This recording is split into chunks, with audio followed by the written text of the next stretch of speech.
Hey guys, and welcome to another episode of the Toku Seceets podcast presented by AnimeSecrets.org. I'm your host, Boken Silver, Nathan Desop. And today we are continuing our Gekiranger review by taking a look at lessons 32 through 43. Last time we did 21 through 31. We once again got the whole crew here, so I'll let the crew introduce themselves before we get started. Go ahead, guys. Patrick Kinred. All right. Rizwan Gokai Red, and why did I get forced to watch this Christmas episode? Now you know how I felt when you made us watch that Mighty Morphin one. Okay, at least the Mighty Morphin one wasn't that bad. No, that Mighty Morphin one was pretty bad. Yeah, it was pretty bad. But not as bad as what we saw here. Yeah. And we At got least one to more me. guy. And I'm Anthony, also as Kyoryu Green. Yep. there we go.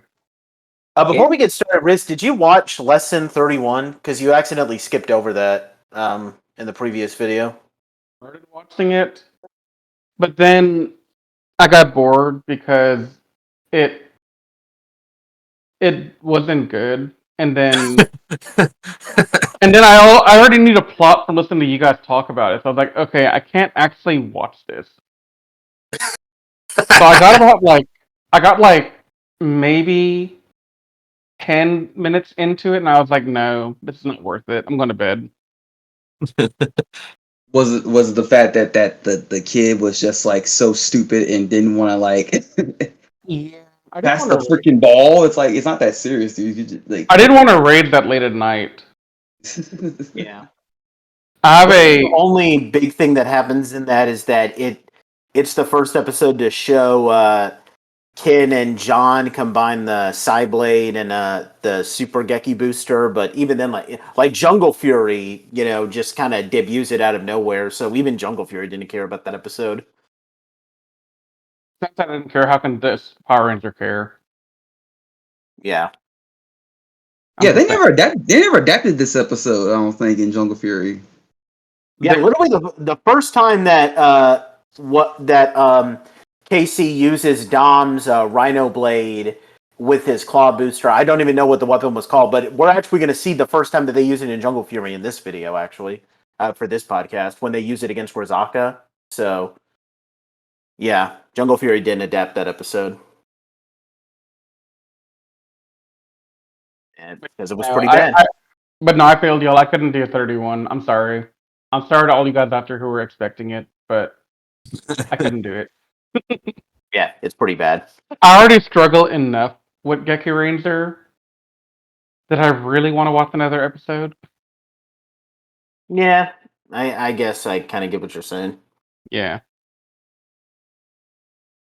All right. So anyway, we got like 11 lessons to cover here, so we better jump right in. I'll give a brief recap on everything that happened in our previous, because a lot of things happened actually last time.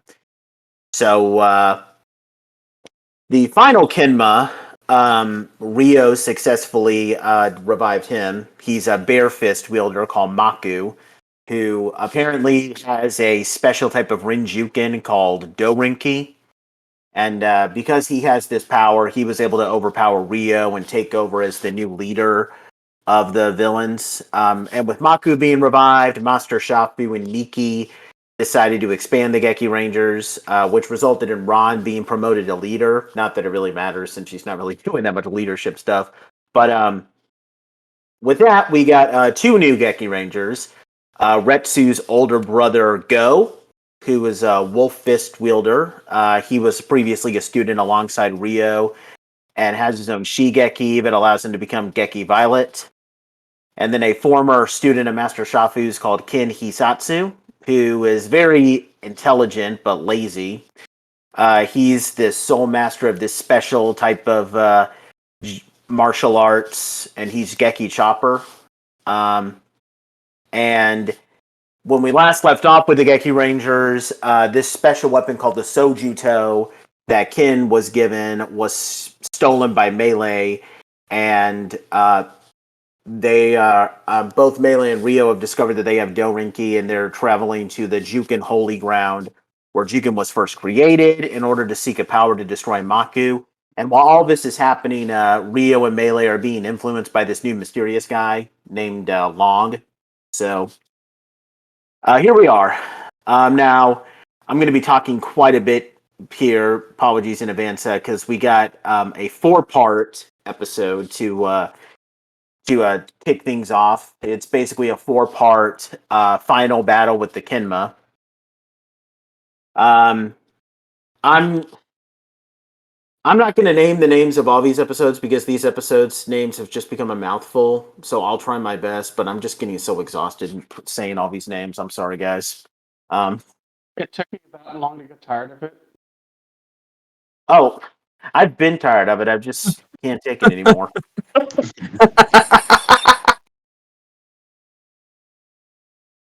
So, anyway, so first, lesson 32. I could just say some of the stuff. Like maybe I won't say all the John gibberish, but the Gathering Beast Origin Village.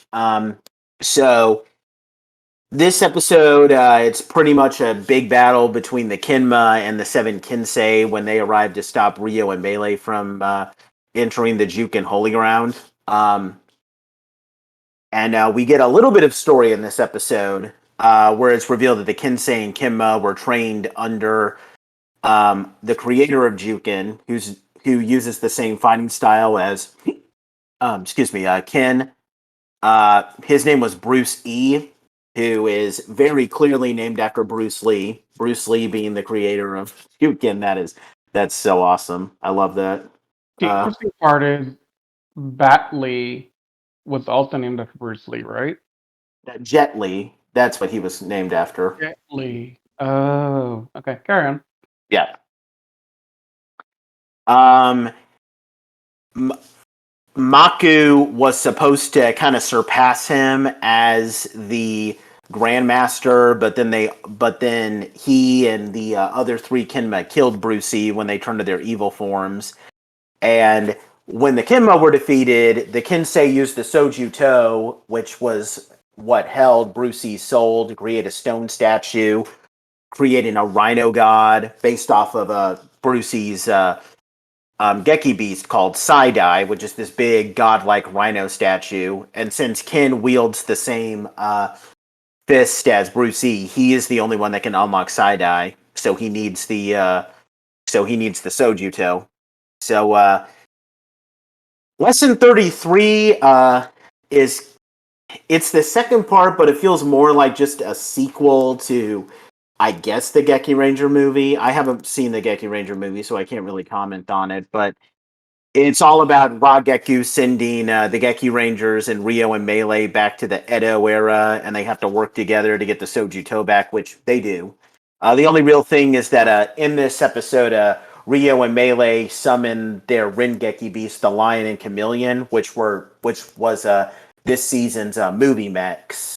And they can combine to form with Geki Toja to form Geki Rentoja. They get the Soju To, and then they return home only to find the Juken Holy Ground on fire, which then leads us to lesson 34, where the Gekirangers battle Kata and Rageku, and after, a huge battle, Ken manages to get the Soju To back after he defeats Rageku, and then he's able to unlock Sai-Dai, which, when he awakens Sai-Dai, that causes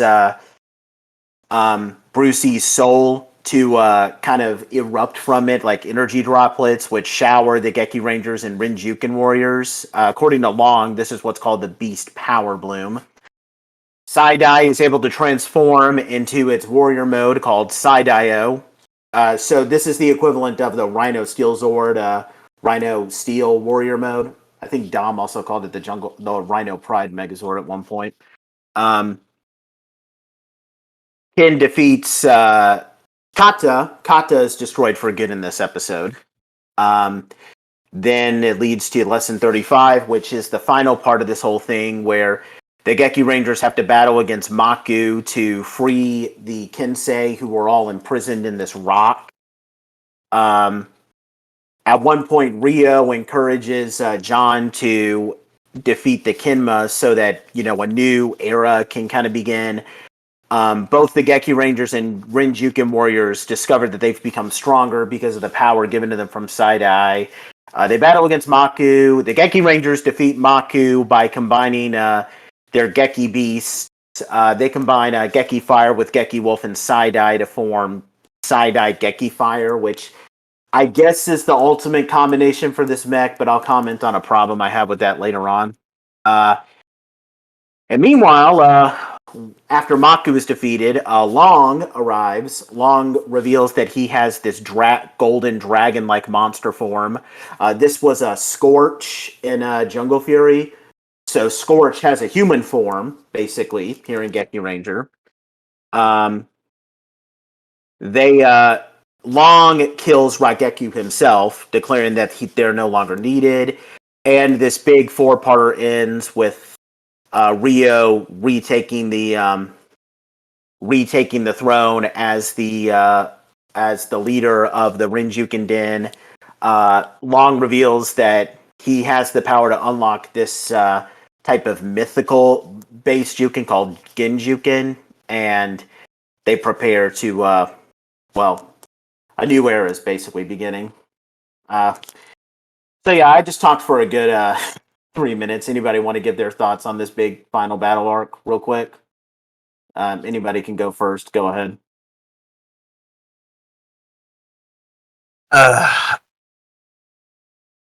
I really don't know how to put my feelings into words here. It feels like it was so impactful, but at the same time, it felt like it wasn't as big as it should have been. I don't know if that's just me. I was actually hoping that you could explain my thoughts to me Uh-huh. because my biggest takeaway from this four-parter is this is the perfect place to end Gekiranger. Like, this felt like a finale, but then it got the value of it. The reason you feel so underwhelmed at the end is because the feeling of finale went away when you realize, oh, there's an episode 36 coming up, which is a filler. So you lose that impact of this being a finale, even though it feels like a finale. And that's my biggest gripe here is one, this should have been the finale, and two, I just feel like they're doing too many things in here to. It just felt over complicated in the story, and this is the thing I'm starting to notice with Gekiranger is that they're overcomplicating the story way too much in this part. It's a trend I'm seeing for the rest of the episode. Spoiler warning. And so, like, what did we gain from them going back in time? Thank you. Nothing. Yeah, Nothing. that whole episode was just a waste of time. Like, if I were to pull another Riz and skip an episode by accident, I wish I skipped 32 or whatever. Because that episode had no impact on anything. You could have skipped that episode entirely and then picked up with the tree burning and everyone getting all upset and mad. And I don't know. The other thing I don't like is when this four-parter begins, we have 3 Kenma, and by the end of it, we have no Kenma.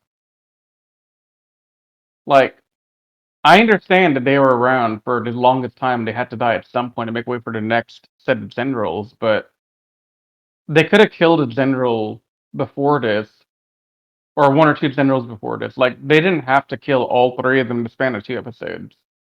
That felt very underwhelming to me after all the build-up. It just it just undermined the entire threat factor of these guys to me.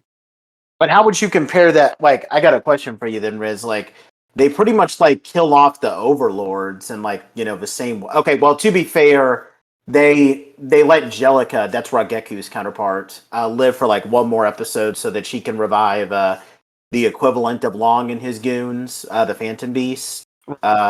but then they kill her like literally at the beginning of that episode. So like, how would you how would you rank like the transition from like the Overlords to the Phantom Beast? While Honestly, here the Kenma to the Genjuken. honestly, Jungle Fury is far superior to me, and here's why. They had better pacing all throughout the season to begin with. And that's despite a writer's strike that we've talked about in great length in our Jungle Fury podcast. So I'm not going to rehash it again. And despite the writer's strike, they still managed to give something with good pacing, had a decent story, it was impactful, and you felt like things mattered. Here, they threw in random filler of time travel, timey-wimey crap. You go back in time for no apparent reason. You come back from the past for no apparent reason. And then you all of a sudden, with the Rhino Zord, by the way, when you say side-eye, I hear Psyduck. FYI. Sigh. And now I cannot unsee that, by the way. So, yeah, it just felt like it was too quick. The pacing felt like it was all over the place. Like that episode with the time travel, it felt like it dragged on forever. Even though it was 20 minutes of my life, it felt like it was much longer than that. And then all the story that was going on in there resulted in no real progression for us as the viewer. So, no, Jungle Fury knocked it out the park, honestly. Well, I understand. Like, I might disagree with you. Like, okay, I agree with the time travel episode. Like, that episode was pointless. I feel like I guess this is just like one of those Sentai. Like, this was back at a time when like they felt the need that they needed to insert. Like, I don't know, Sentai at the time they don't really do it that much anymore, but they feel like they need to have episodes where they just need to insert the movie mechs into a certain episode. So I guess they decided to just force the episode here. So I can agree on the time travel episode, but I feel like the build up to like the Kinma being destroyed, I might disagree with you. I feel like the build up to it was handled a bit better because like they introduced Long. Like I'm pretty sure they introduced Long in like one of the earlier episodes of our previous video, and like and Long's been around Long, for a while. yeah, and but Long is like slowly like, and then they establish that Maku takes over and Rio wants to defeat him, so you can tell that like Long is like slowly like pushing things in the way because he wanted to defeat the Kenma so that he could be at Rio's side for a bigger plan, which we're not going to find out until the in-game arc. So I'm not going to talk with it about that. But I feel like they did do some decent build up to the defeat of the Kenma. So I might disagree with you a little bit on that. I think if they remove the time travel episode and had that be one of the episodes where they like if they elongated one of the fights with them instead, Yeah. that would have helped everything. Really. That's exactly my thoughts here as well. Is that had we not had the time travel timey-wimey crap, and instead we had more build-up and a four-parter to help end the Kenma, that would have been fine. Because honestly, I liked the first part a lot.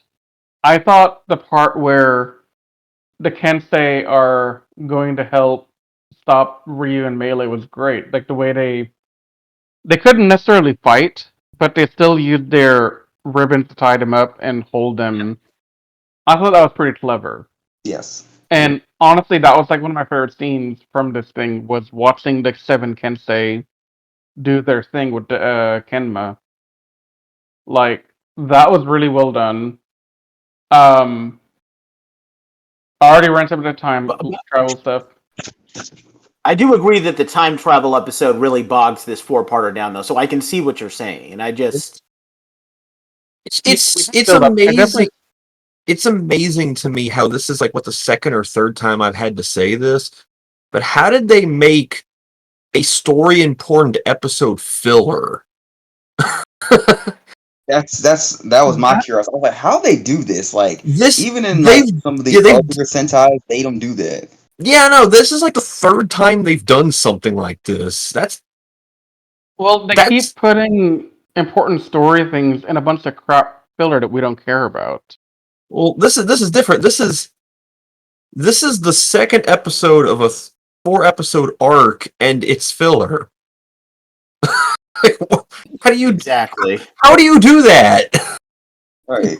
I mean, if you want to be technical, Patrick, this is actually a 6-parter, I think, because the entire thing from Chopper until the end of this arc is all one big story. More or less. Hunting for the dagger, getting revealed that Chopper is part of the team, all that stuff feeds into the story. Because you need the dagger. So smack dab in the middle of the story arc, there's a random filler episode, just for no reason at all. Yeah. Look, here's the thing. That entire subplot with Batley and that old lady, whatever, that entire thing was also filler, but at least that was entertaining filler. It was entertaining filler, yes. Yeah, but it was still a plot important episode. Right, but like and what I'm saying filler at the same time. They do this a lot, and it's starting to bug me a lot. Like, this is maybe like what my 8th, 9th Sentai that I've seen, and I've never seen any other season do something like this. And this season has done it about 3 or 4 times. It's insane. I don't know how they do this. 6th or 7th as well, and I haven't seen it in anything else either. Like, I'm genuinely impressed with the ways they write this season poorly. It's not just like standard bad. It's like unique bad. It's like they took lessons from America on how to not write story. Because think about it, Overdrive was probably around the same time for this thing. And so having 2 seasons in America and Japan that are not equally bad, because I will still say Overdrive is worse, but this is getting there. I don't know if I would say that the season is necessarily bad so far. It's just confusing me. It's terrible to me so far. I hate it. No, you haven't seen terrible yet. Oh, I'm ready to prove you wrong on Zero Ranger. Oh, but no, I still say Ghost Sager is worse because at least this Sentai has entertaining villains. Like, Ghost Sager doesn't even give me that. Yeah, the villains are good. I'll give you that. Speaking of which, what did you think of Long? Like, I asked this to mainly Riz and Patrick since they've never seen this Sentai before. What did you think of Long's like big revelation, like with his monster form? That he was a dragon? Yeah. I thought it was fine. Okay. I mean, yeah, I don't think it was... It felt like they just kind of took it as who cares information. It wasn't like a grand reveal or anything. Yeah, you're right. A lot more impact if that was revealed and they had to fight him at that moment in time. I think it would have been better because I see where this is going. He's going to reveal himself to Rio, and it's going to make... I think if they saved it for then, probably during the final arc or something, it probably would have had a bigger impact, but they just kind of lazily showed it off here, and it's like oh, okay. Yeah. Don't even take your big villain reveal as anything serious. Thanks. No, I will say, Nate, with all my complaining set aside, not counting the time travel episode, these 3 episodes were the most tolerable of Gekiranger to me, because I actually enjoyed a lot of it. I just have a lot of issues with their sensibilities here, if that makes sense. Yeah, of course that makes sense. So, just want to throw it out there as like hey, I do like what they're doing, but to answer your original question, Jungle Fury did it better. You want to give any thoughts, Anthony? You've been kind of quiet. Okay. Oh, sorry. Hold on. There's a train coming. Hold on. I was wondering if that's what that noise was. Hey, All aboard the Imagination Station. We're not talking about. Okay, while we're waiting, watch me know. We could just cut this part out. Keep the Imagination Station. And in case you want to know if we ever get around to Tokuger, no, I don't want to see that. Already done Tokuger. We've already done Tokuger. We're not. Oh, good, good. So I don't have to watch it. Yeah, that's a long train, Anthony. I mean, if you've ever been stuck at train tracks, you'll understand. Yeah. Just like they always happen at the worst time. Okay, I think it's gone. I think it's gone. Okay, go ahead. So, my thoughts on this was exactly how Patrick and Riz feel. That episode was so pointless. Why did they do that? Why?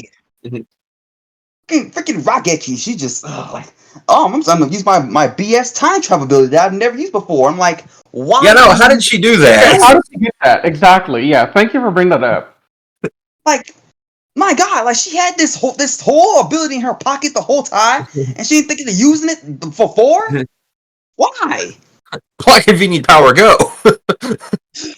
Machina, go, go, go. Oh, like go. That irritated me so much, and it's like, and then with Rio like losing his memory, I'm like that didn't really even like. Yeah, no, they wrote it out as like a big thing. Oh, he lost his memory, and then a couple minutes later, it's like, here you go, and then it's just like. Yeah, like why make him lose his memory to begin with? Just to give Melee her one shot at having a husband. Right. That's literally why it was. Oh my God. I mean, and he wanted to be a good husband to her, like bro, like you were a terrible husband too, like. Yeah.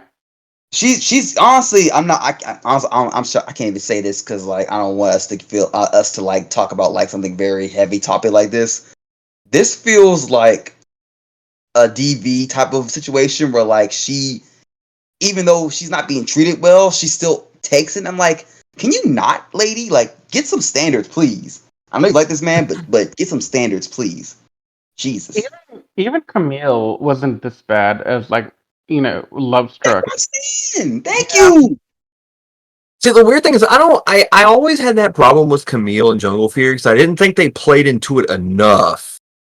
Now here they're playing it too much. Yeah, like I like Melee as a character, I genuinely do, but I like her more when she's the kind of the on the ground, almost like lead general for his army. But when she starts getting this whole lovey-dovey thing over Rio, that's when she becomes kind of annoying to me. Yeah. For the longest time while watching the Sentai, Melee was one of my favorite parts of it. But as it gets more lovey-dovey and like head over heels for the guy, and it's not written well, I start to get less and less interested in it, and her by extension.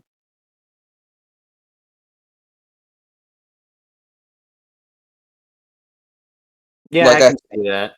They went a little too far with that episode. Up her standards. Just saying. One last thing before we move on to the next. We got two new mechs. What do we think of? I guess just for the sake that Riz doesn't hear anything different, what do we think of? Like in general, the Rhino Steel Zord and the Rhino Steel Megazord. Like, what do you guys think of that? I like him. I like him. Yeah, honestly too. And this is something I like about him more so going kind of forward to the rest of these episodes is that this mech has turned Geki Chopper into a force. Yeah. Like he's become like the ace killer of this team all of a sudden with this thing. He has more importance and weight than Dom ever did. Yes. Like, if Gekiranger's done anything right, it's writing the Rhino Ranger correctly. Yeah, Geki Chopper is so much better than Rhino Ranger. He's really the only character they've written better.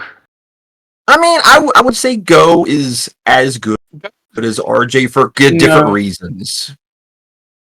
Okay. He's good in his own way. I don't want to compare Yes. him to Art. Yeah. No, Go is a great character as a standalone, but I can't compare him to RJ. Yeah. Well, RJ is kind of a mix between Go and Master Shafu, anyway. So, Basically. Yeah. but yeah, I think Side-Eye is another one. Like I said, I'm not a big fan of Geki Fire, but I think Side-Io and Geki Toja are. But like Side-Io, I would even say that Side-Io is a little bit better looking than Geki Toja. No, I still like Gekitoja better. Geki Toge is the best mech in the season, easily. Am I the only one that's not really a fan of Sadayo, like the mecha form? It's just this whole season is supposed to be about martial arts and fighting and all that stuff, but it's like that you have this thing, you're just like, you know what I'm saying? I understand that you guys like the form or whatever. Yeah, It's just aesthetically speaking, he kind of doesn't fit in because he's like a knight. I get Yeah, that. of course. Yeah, But I don't know. Knight. I like mechs that just rip through enemies like paper, and this is one of them. but I Now don't hate it. It's just not my favorite. Yeah.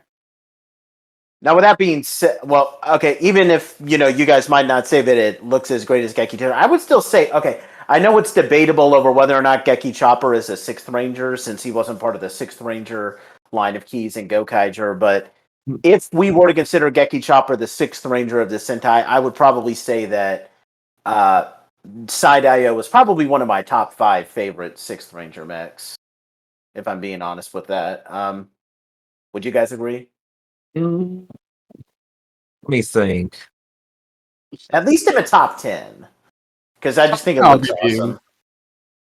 Top 10 I'll give you because I have a parcel to some other Six Ranger mechs. Yeah, I know. Like, we like our Q-Rexes. Well, okay, V-Rex and Time Ranger. Or, Dragon Caesar. Like, Yeah. we like that stuff. Now, it's not as good as those. I'm not going to say that, but... I love You my know what I mean. Paramidas, damn it. Oh, yeah. King Great Pyramider. Such a stupid name. It is. Name. I liked Kyoryu. I think Kyoryu Gold might have one of probably the best next to Time Fire, but that's just Golden me. Pterodactyl. Yeah, I forgot what its name was off the top of my head. Era Gordon. It's Terra Goldon. Yeah. There you go. Yeah, Terra Goldon was sick. It's just something about a golden pterodactyl that just rains electricity. I'm okay with this. Yeah. Aesthetic. All right, now, one last thing. We're talking about a lot, but we had 2 different mech things talked about here.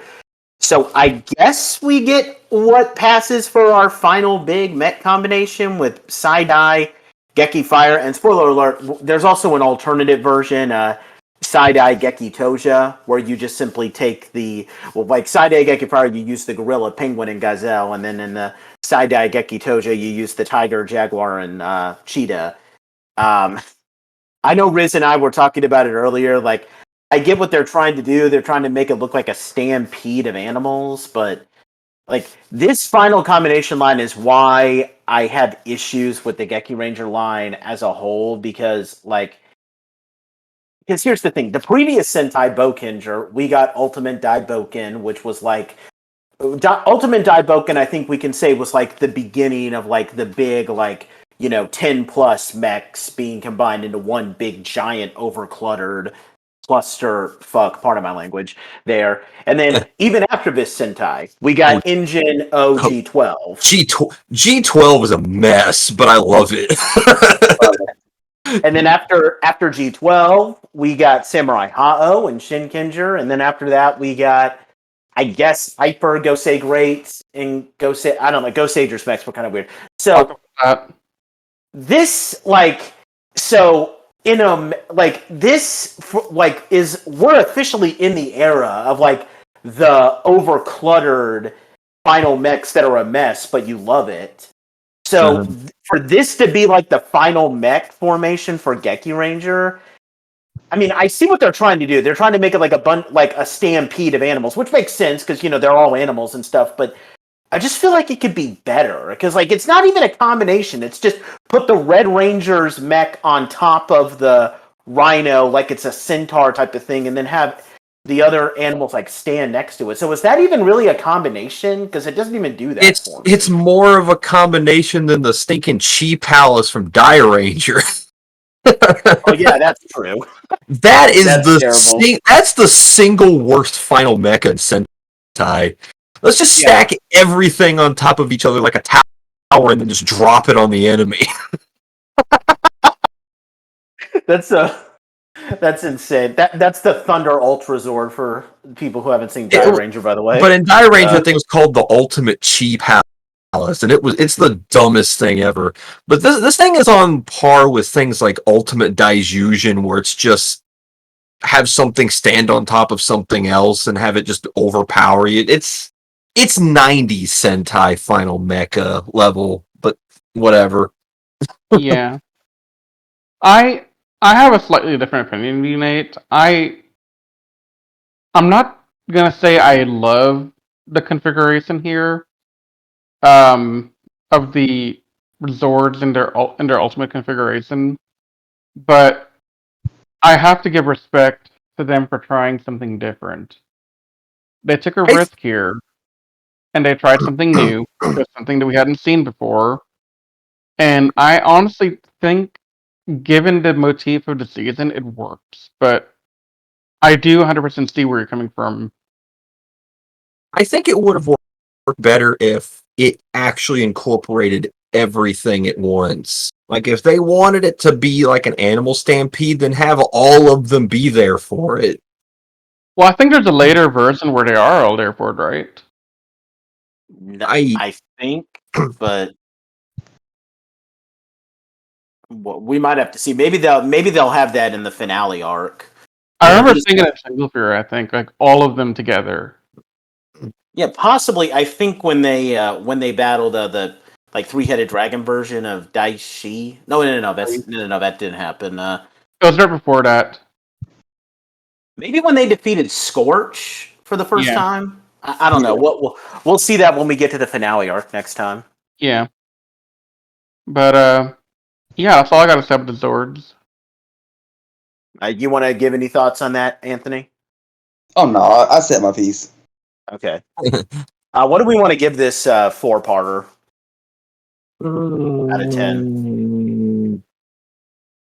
6, 7-ish, 6.5-ish. I don't know. Yeah, I got a lot. I admit, like, I gave it an 8 at first, but looking at it now, I want to bring it down to a 7 just because that time travel episode is a lot more annoying than I remember. So that's what bogs it down. That time travel episode ruined the score for me. Yeah. 6? Yeah. What about you, Riz? I gave it a 6. Oh, okay. Cool. Oh, we're actually kind of in unison on that. That's creepy. It never happened. Let me change my 4 real quick to a 2. There, we're back to being normal. All right, so we got a string of filler episodes now, so thankfully we're not going to do as much discussion. Not really long. We probably just spent a really long time talking about all the stuff in that 4-parter, but can you blame us? A lot of stuff happened there. So next up we have 36, the 3 Phantom Thief sisters. In this episode, there's 3 thieves who steal a diamond from that's like prized by Master Elahong, and Retsu and Elahong and Sharky try to battle them. And at the same time, the other Gekirangers, so John, Ron, Go, and Ken, are fighting over who gets to keep Side-Eye. I guess you could say that this episode is kind of the clip show, because Sentai episodes, even back then, Sentai, I don't think there was one in Shinkindra, but there was definitely one in Gokaiger, where they do clip show episodes, because even Power Rangers was doing this at the time, where and they kind of do it because like when John, Ron, and Go are fighting over who gets to keep Side-Eye, Ken says they have their own Geki Beast, and then they all flash back to like their Geki Beasts coming in, so I guess it's kind of a filler clip show episode. The only one who appears ironically, even though Retsu plays a huge part in this, Ken is the only one who appears transformed outside of the flashbacks. But the big thing that happens here is that Long returns to the Rinjuken Den. He announces that Rio is going to be their leader, and we get the debut of another villain who is Long's partner called Sanyo, who is the wielder of the Basilisk Fist. We'll find out more about Genjuken later. You know what? Much like the Jungle Fury Clip Show episode, the Jungle Fury Clip Show episode where they get put on this game show and they have to answer these questions. Okay, that episode was crazy, and I think this episode is not much better. Like, I mean, there's scenes that make me laugh, like Retsu, Elahung, and Sharky getting drunk, and like Retsu doing drunk fighting. I guess that's funny, but I don't know. This episode just, I don't know. What do you guys think? It sucks. Yeah. Though I think this episode would have been okay if they cut out the others fighting over Side-IO. Yeah. It was completely irrelevant. Do we need every episode to have every character in it? This episode was kind of a Retsu focused episode, sort of. So why not just have him be kind of have him have like a solo episode or something? Like I don't get it. So, And Go Ron ahead. and Go feel out of character. Ron and Go don't feel like Yes. the kind of people that would be, hey, I deserve to have this. Okay, John doing it fine, because John is John. Yeah. But Ron and Go, that's just... They feel completely out of character in this episode. Yeah. Yeah. a lot of thoughts here I want to unpack real quick. Number one, I just to give my quick thoughts on this, and also to mention a quick tidbit that I told Nate earlier. When the Phantom Thief sisters appear in the beginning, we actually hear the Charlie's Angels theme song from the old TV show playing in the background. We do hear it. Okay, so I Um, wasn't crazy. No, I wouldn't have looked it up after, and it was definitely in there. So that's my little tidbit on this episode. I liked the entire Retsu and the thieves interactions back and forth and all the drunken martial arts stuff. That was fun. That was Yeah. genuinely a good episode. But I have many opinions on the Psyduck stuff. So, one, I know Ron was told she's captain of the Gekirangers a while back, but like, she never does anything until now when she says, "I'm captain. I should have Psyduck." Like, that came out of left field. It was completely pointless. She hadn't done anything to really earn the title then or now. She's just holding on to some plastic title with no meaning to it, just to get the Psyduck. That's literally it. And yes, I'm calling it Psyduck for the rest of this episode. You can't stop me. So, I don't like how they made Ron in this episode, like, all egotistical and, "Ooh, I'm captain, I need it." Same with Go. I get why Go thinks he deserves it over Ken because he's more responsible, he's more skilled, and he's more dedicated, whereas Ken, for the 20 millionth time, stole a damn dagger. I get it. It happened. It's done. Don't keep harping on it. It's boring. Like, if we had just not had the side-eye dagger subplot, my opinion of this episode would be a lot better. Yeah. I'm not gonna outright blurt it sucks like Anthony did, because it didn't suck. It just didn't meet. To me, it did. It just wasn't. It just wasn't what I wanted. I didn't want all the Psyduck stuff to happen. I wanted them to focus on Retsu and let him have a drunken afternoon with his friends. I mean, they're also sitting here like the guy who doesn't have his own dedicated mech who found a mech that looks like a rhino, which is the animal he represents. No, he shouldn't have it. I should have it. I'm just being like, why don't I give him one of my mechs? I have 4. And This that is so stupid to me. this episode really felt like something we would see in Overdrive. Because there was an episode Yeah. just like this in Overdrive. And There I is, and it's I breaking me. hated that episode too. But at Hey. least this has drunken martial arts fighting. That one didn't.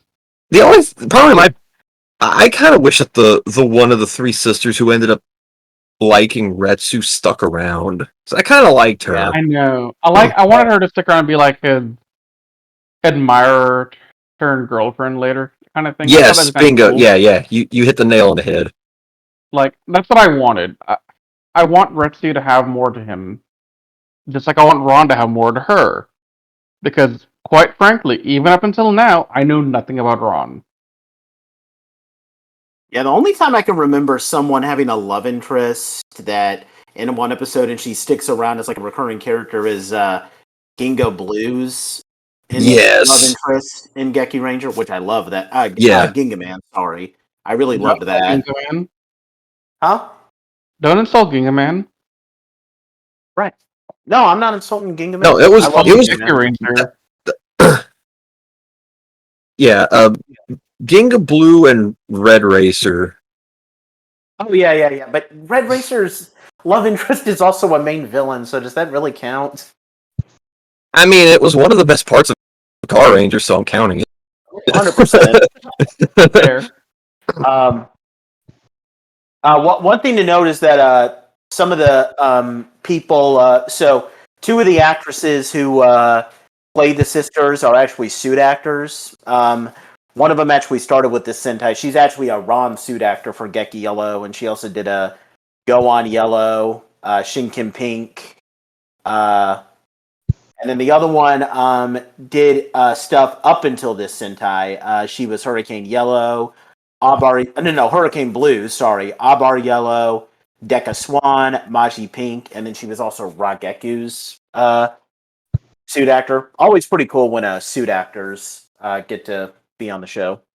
But what will we give this episode? Like the ranking? Oh wait a minute. I need to get my thoughts on this episode though. Oh yeah, sorry about that. You're good. This episode was pointless as all hell. Why? Okay. If they had just made this episode about just Retsu trying to get the diamond back, I would have had no issue with this whatsoever. However, the whole thing with the sisters and this like, oh yeah, we're gonna steal this, and like we don't even know how they even knew about this diamond or anything. It just happened randomly, and then the stuff with them fighting over the freaking dagger, and it was just so dumb and so pointless. Why did they do this? Somewhere Why? interesting to Anthony's rant and make him rant more because I realized something we didn't talk about Mm. that I know will set him off again. What's that? So they mentioned in the early part of the episode that this diamond is a relic of Juken. I don't understand the exact thing of what importance it really had in Juken, but Elahan said, "Yeah, this is a really important thing for our martial arts stuff." And I'm thinking to myself, okay, this is gonna give some kind of power up, some kind of something. No. But no, it literally goes to melee. She drops it, it breaks, and she leaves it on the ground for anyone else to find it because it's no big deal. Like, why mention that this thing is a relic of Juken and then not do anything with it? Yeah, that was stupid. And then you have Aw, this Anthony's random rant. she Damn. just doing. It's like, oh, like why are you doing things and you're just a regular ass Renshi? Like, can you just go somewhere and just He bug wants off? to feel loved.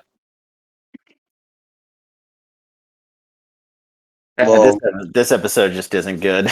Well, for him, love sucks. So deal with it. Yeah. I'd probably give this episode a 4. 5. Anthony? 2. Dang. Can I Riz? surprise y'all? I'm gonna Go give for this a 6 because I actually really liked the drunken martial arts subplot and all the That's the only reason why I don't give it a 2 or something. No, that entire subplot being gets generous. I could have fixed. gave it a 1, but I'm giving it a 2 because of that.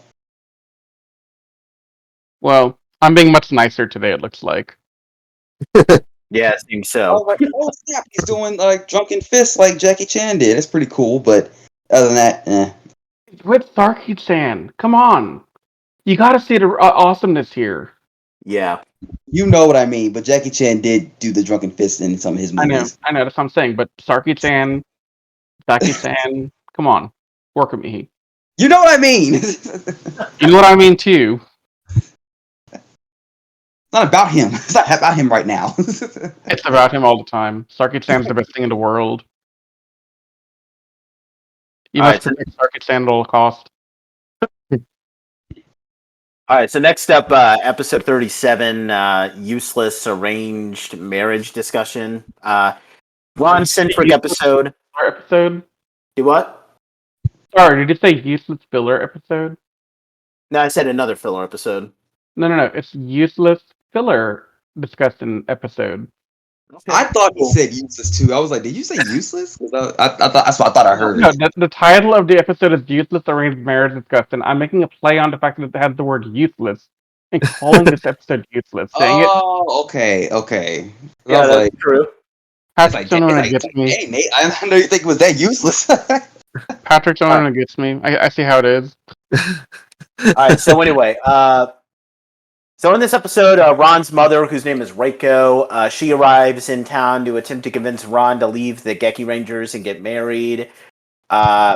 We get a flashback that reveals that Ron was like a track champion in school, and then she met Master Shafu and decided to give up track to become a Juken student because she felt it was her calling, even though her mom didn't approve. The big thing that happens in this episode, what a shock, is that we get more villain revelation. Because this Sentai cares more about its villains than its actual title characters.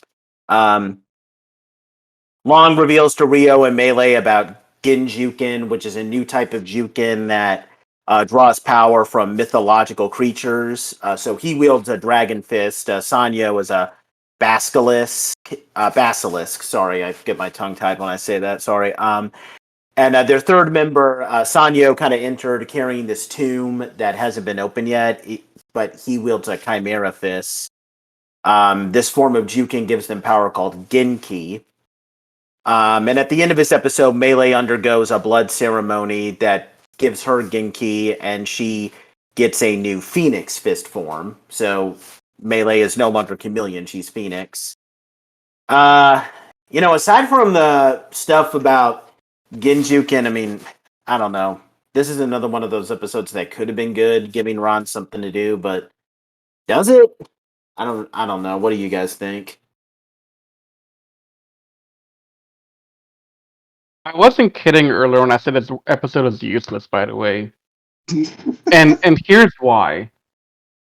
I have been begging for 36 episodes to give me something with Ron, to give me more information on her.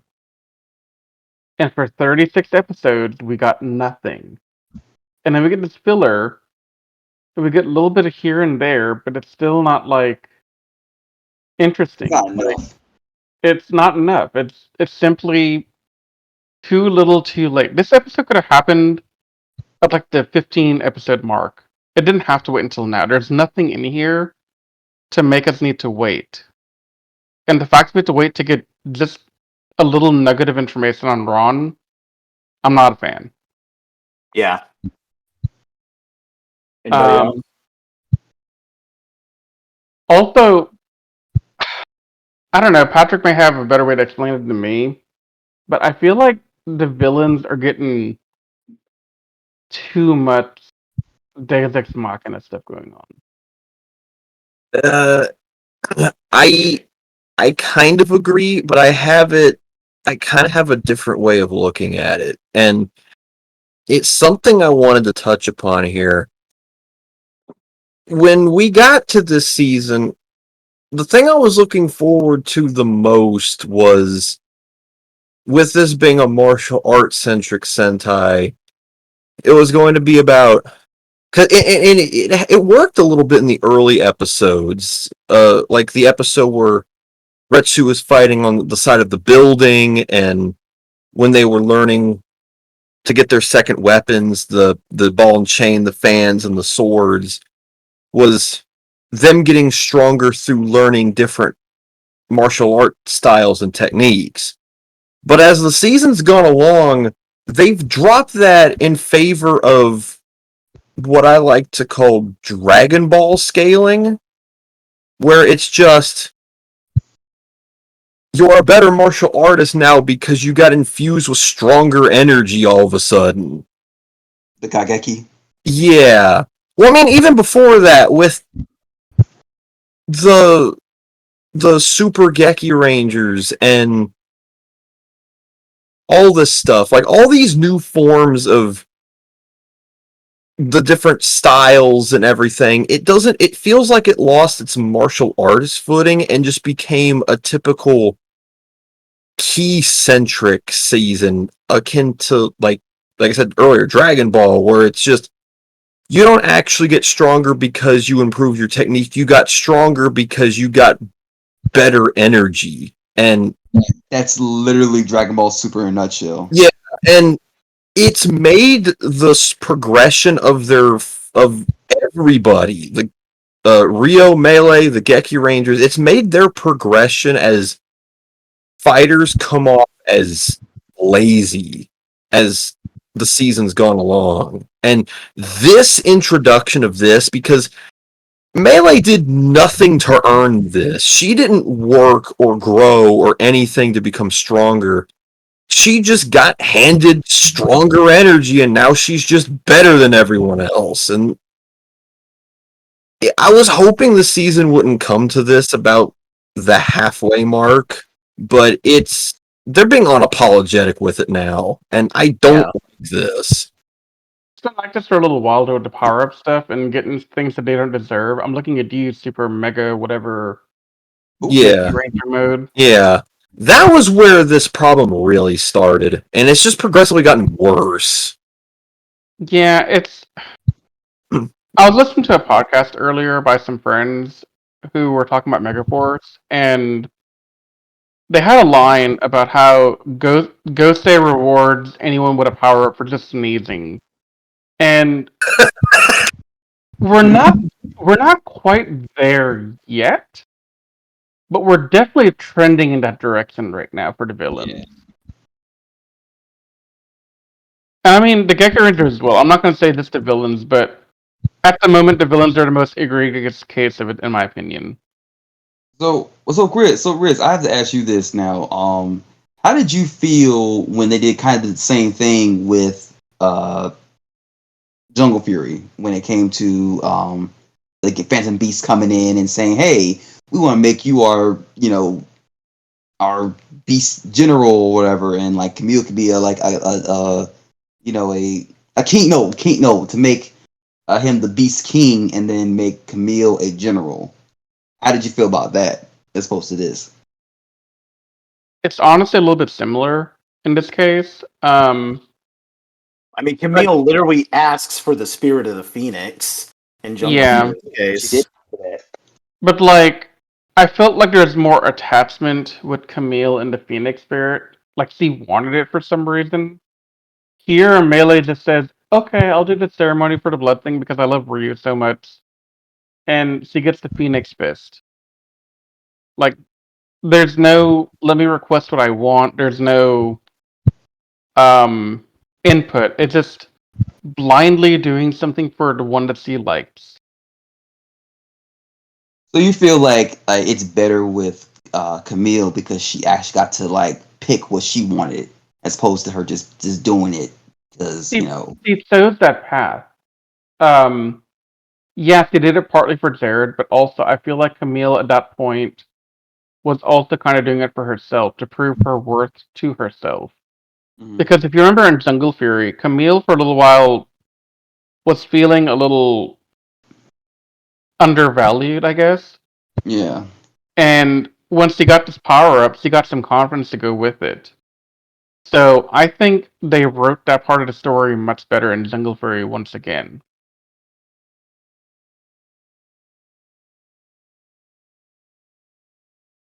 What do we want to? Did you want to add anything to this episode, Anthony? I didn't really hate this episode. I just kind of feel like they should have just done a little bit more. Is all I'm saying. Um, like I honestly think Jungle Fear did a lot better with its episode because, like I said, it focuses on the story and the characters. Like, what's going on? Oh, Phantom Beasts are here. What are they doing? They're kidnapping the other masters, and they have and the main rangers are fighting against one of their minions, and they're getting slaughtered. So it just felt it made sense.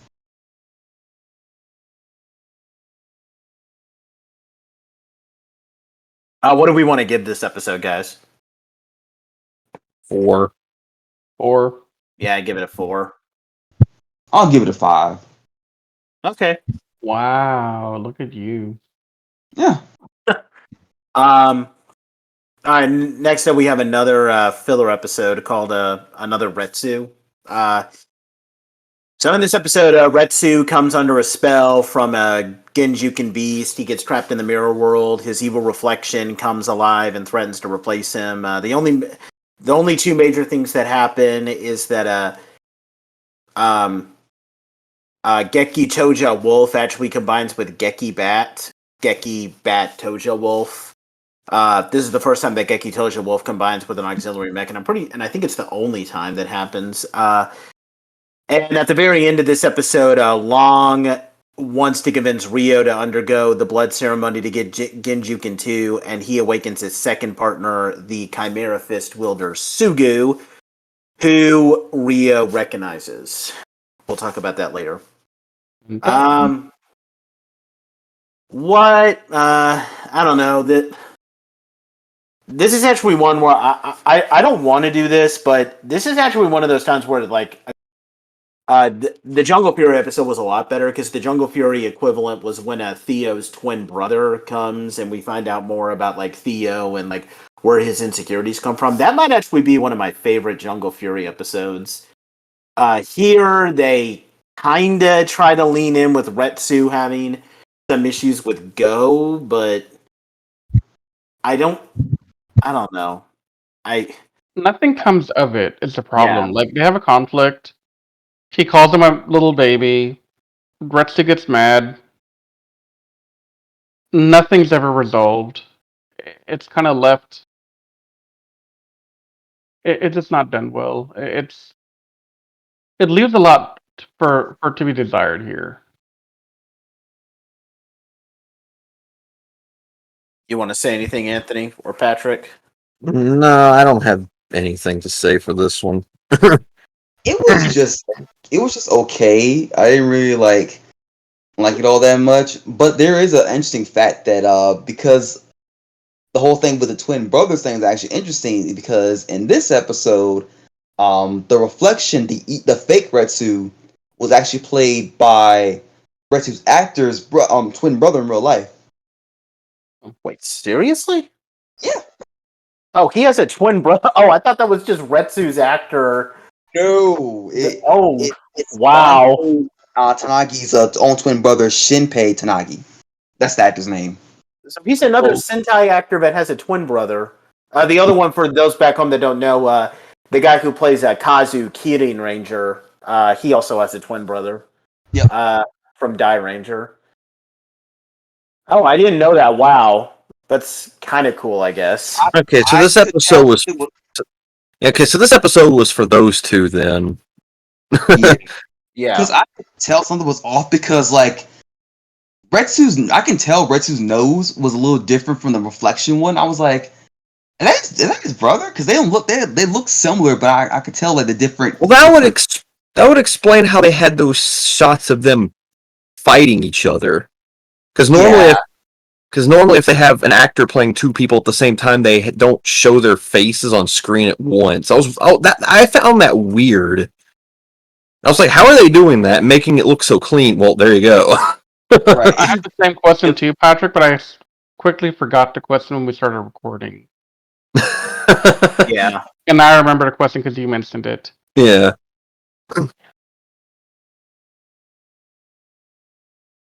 I'd give this probably I don't know, 5. Nothing bad, nothing good. Yeah, same here. 5. I I'll give give it it a 5. a 2. Okay. Okay, this us giving the scores that are similar certainly irked me out. Deal with it. Exactly. You want to have different. I can go lower if you want to. I mean, I can too. All right. Alright. Next, we get a Mickey-centric episode. The children don't return. Natsume is her daughter, who's been a recurring character in the show. She runs away from home after a fight with Miki, and then she gets brainwashed by one of Melee's guards. An important part of thing in this episode is that Rio is intrigued by Sugu. Sugu cannot talk though because he's in a mindless state, and Rio discovers that Sugu has the same Geki as the White Tiger Man that we established in, at the end of the, I think in the second video, the second podcast we did on Gekiranger, he has like a vendetta against this one guy who wielded the White Tiger spirit. We find out that Sugu is actually him. His name is Don, whom he viewed as a brother.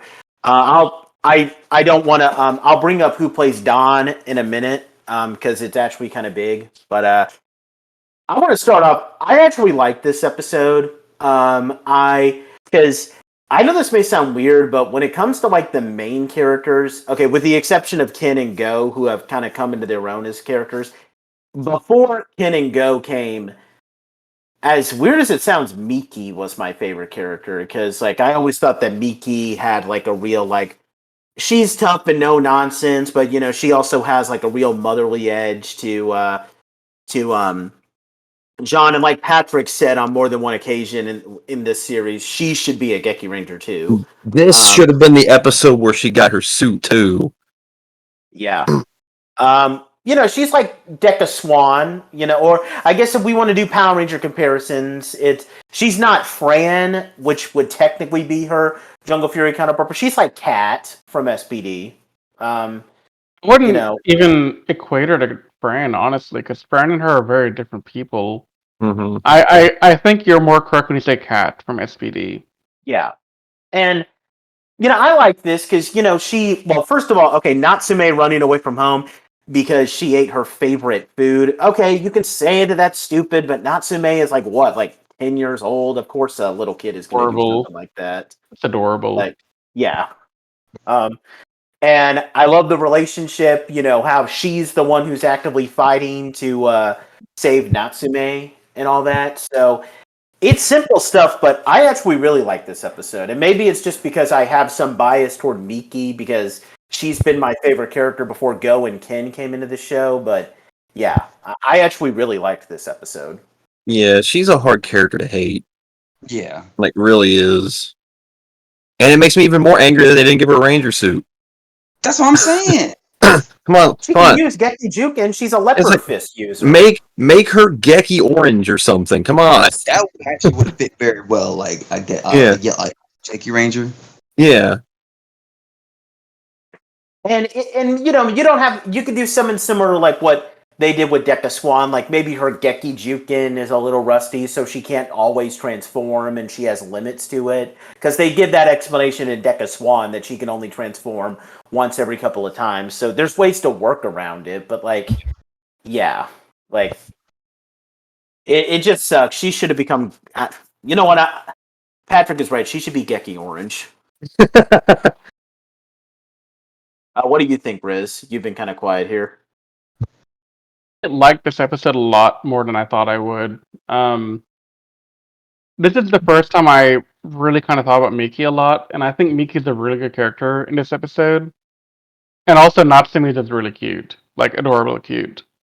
And Yeah. I honestly liked that Miki got in the cockpit of Saida. Oh, yeah, I forgot to mention that. That's I awesome. was actually kind of hoping that Miki would actually Henson into White Rhino. Yeah. Like, give her a skirt or some kind of identifiable trait to make it obvious that she's she's a Gekiranger for a moment. I, I don't know, I there thought was- it'd be really appropriate. There was something intimidating about her controlling the mech in a business suit. Right. Dude, Exactly. I never want to mess with her. I know, right? Yeah, and I love episodes where, like, someone who doesn't have a ranger form, like, hijacks the mech. Like when Commander Aya and Jetman used Jet Garuda. Oh yeah, That she was was. pretty cool. She, That it was was cool. it was the same kind of intimidation factor. Exactly. You want to add anything, Anthony? Oh no, everybody else said what I wanted to say, so I'm good. I'm gonna give this an 8 out of 10. Like, go Miki. That's all I gotta say. Yeah, same here. I'm going for a 9 because I want to be different. Ooh, Oh, cool. okay. And Anthony, I'm gonna give it an 8 too. cool. Now I did mention earlier during the analysis, Don is portrayed by a special actor, and Don is going to play a huge part in these next 2 episodes. Don is actually portrayed by a veteran Toku actor, Kinji Oba. His credits include we have seen him. We've actually seen him before on this podcast for Gokaiger actually, because he had 3 different Toku roles. He was Shiro Akebono or Battle Kenya, the Black Ranger for Battle Fever J, Daigoro Ome or Dingy Blue from Dingy Man, and Retsu Ichijoji. Sorry if I butchered that. Who's the titular character from the first Metal Hero series, Uchu Cage Gabon. He reprised all these roles in Gokaiger at one point. And he was also a human form, one of several human forms that Shurikenger takes on in Ninpu Sentai Hurricaneger. So yeah, this guy's got quite a bit of a Toku resume. Just wanted to bring that up. So speaking of Don, these next few episodes are a big revelation on him. So we get a lesson 40, the shock of truth, where the Gekirangers encounter Don. We get some flashbacks about Don, where it's revealed that Don trained under Master Shafu alongside Go, Rio, and Melee. They looked up to him as like an older brother. But Rio became obsessed with trying to surpass him, and he actually killed Don in battle after embracing Rin Juken. But then Don revealed that he had a son. Remember that because I'm about to mention that again later. Even though Don died, his Geki soul remained, and Long was able to manipulate it, turning him into Sugu, who's basically just a mindless beast that blindly serves his master. And unfortunately, I think people can kind of see where this plot is going. As you may remember, during the Super Gekiranger arc, Rio got the same feeling as the White Tiger Man from John when he was fighting. So you can probably do the math. John is Don's son. This is usually where the dun dun dun music comes in, but you can see that coming a mile away. Dun dun dun. Exactly. So John is Don's son. They find out because John makes physical contact with Don, and John has this scar that's left on his body. The other big thing is that Rio undergoes a blood ceremony to finally get Genki, and he gets this gold griffin form. And he vows that he wants to finish his fight to defeat Don by surpassing Don to defeat John. Though he wants to wait until John is stronger and a more worthy opponent.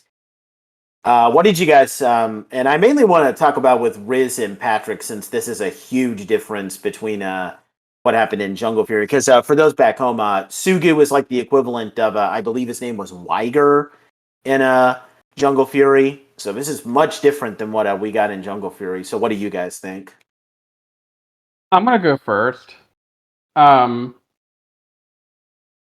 Since I watched this episode, I've been debating how I wanted to bring it up in the podcast. And I have two different ways I could have done this. One is I could have gone ranty and said I hate it because it's terrible. Or I could be more rational and give you the reasons for why it's terrible. I'm electing to go with the latter here. I'm not going to go all ranty and stuff because honestly, no. Um, this plot reveal was really convoluted in terms of the rest of the plot. Like, Gekiranger is now convoluted in plot way too much. Like, we had a lot of problems with filler interacting with the main storyline, but now we have too much plot in one or two episodes, and I'm starting to really dislike all the stuff Don is getting development wise. Like, we didn't need Dan to be the father of Don or whatever. Like, this could have been not done, and the story would have been fine. All this did was give us a bratty ass little kid who, once again, is throwing a temper tantrum and going all walkie walkie. I don't have any walkie walkie here. I need more walkie walkie.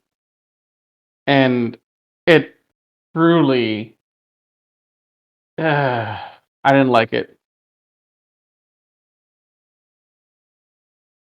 I think the biggest issue I have with this is not necessarily that his dad is in this is in the state that he's in. It's how did he get like this? So I think the explanation was kind of vague and poorly It's not given. explained. We don't get an explanation, They period. they had a line drop that said his soul or whatever is too strong to fully die or something. I'm like that's a sorry excuse. No, what they were It's trying more to. like when a Geki user dies, it's okay. I really hate to bring up the Star Wars reference again, but like it's literally like you become one with Geki Juken, like you become one with the Force. So the Geki soul is there, and long because that's how Bruce E's soul kind of increased the power of the Gekirangers earlier. So they try to imply that like Long found his Geki soul and kind of manipulated it. I don't like that excuse. It's pretty lazy. Yeah, I know. Poor I'm not storytelling. saying it's good. But Yeah, I know. This But entire thing is really poor storytelling to me. honestly, though, I don't really hate this. I mean, it's more of just standard fare to me. I wasn't ready for the whole his mother is dead too thing. Like I kind of like how this is going to go against what Riz said, but I genuinely liked how uh John reacted to all of this I because mean, I like. because I've been begging all season for him to have some kind of internal conflict for once, Yeah. And and like, he finally got it. And I don't know. There's just I like this for his character. the thing with me is, while I made that comment about him being a whiny brat about, you know, doing this, I also liked it because he finally is dealing with repercussions in his life. Up until now, whatever he wanted, he just took it. Consequences be damned. But here, he has to accept a role that he didn't necessarily want, and he has to come to terms with that. Yeah, Like, if this had ended with him running away and quitting the Gekirangers and he never came back, or it took a lot more effort to get him to come back, then I would hate it. But because he went through this journey, he spent time doing his thing to kind of deal with and process what happened, and then he came back on his own. I have a little bit of respect for it. But the general premise, I feel like it's very lazy story writing to me. Yeah, lazy standard fare. Standard doesn't bother me if it's written okay. I But mean, this wasn't written okay. I didn't see anything inherently wrong with it outside of it just being very basic. And that's the thing, is like this had the potential to be really good.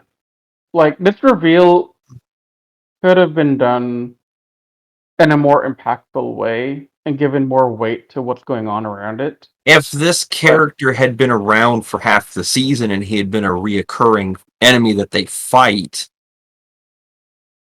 exactly. Like yeah, or even like more references to like the original Gekirangers with Go and Mickey and this guy Dan. Like yeah, because how do it we was it was clear that Go and Rio were a part of like Master Shafu's last group of students, along with Miki. They kind of hinted that Miki was a part of it, but they never really outright said it until now. Yeah. But Dan was never mentioned in any of this Nope. before. yeah, he came out of left field. So And that's what I if didn't like. if they had acknowledged him prior and made this guy, I forgot what his name was, John. Sugu. Sugu, yeah. Yeah, Sugu. If they had made Sugu an enemy like maybe back in episode 20 or something before Geki Violet showed up, and maybe had him be like a reoccurring enemy, and then when Go shows up, he kind of catches on to the fighting style, and it's kind of like something that's bothering him, and then it gets revealed now. It would have done better, but just like with everything else, the pacing is terrible in this season. Exactly. So Pacing is the biggest problem here because again, we have a lot going on already in this episode without the revelation. And then yeah, the revelation just adds to it more. if this was the climax of something that had been going on for half the season. Yeah, but Yeah. No, I mean this is what I was mentioning earlier, Patrick, that Gekiranger has a huge problem with how to write a story. yeah. They try and do a lot of filler when they don't need to. They introduce things all at one time, like bam, bam, bam, and you have to Yeah. deal with it all at one time. Like you could have so many things that have happened in Gekiranger would have been fine had they paced the story better to give us a little nugget here and there.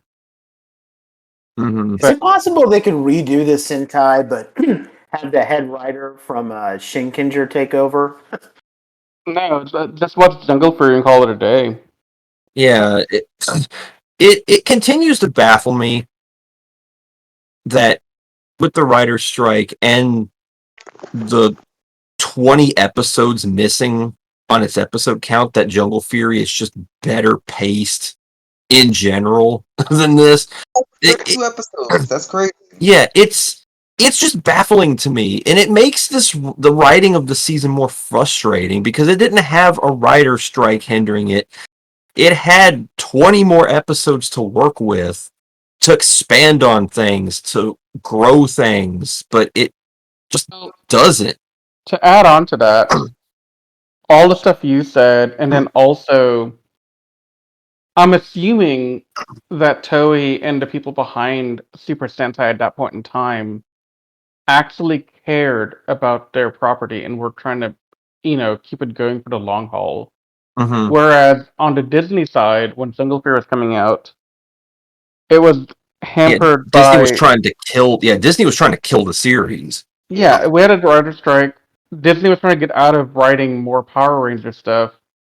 And honestly, if Disney did not have a contract, their era was going to end here. Mm-hmm. The only reason we got RPM is because of a contractual obligation they had to make another season. So, a season that literally had 5 or 6 things working against it turned into one of the most underrated seasons in Power Rangers history. And its counterpart, which had nothing working against it, just feels shallow. It is. It's extremely shallow, and I do. I there, hate this head writer so much because she also did Go Sager. I hate like, her. And I given know. everything I've heard of Ghost Sager, I don't want to watch Ghost Sager because I've heard that season is infinitely worse than Gekiranger It is. is worse than Gekirangers.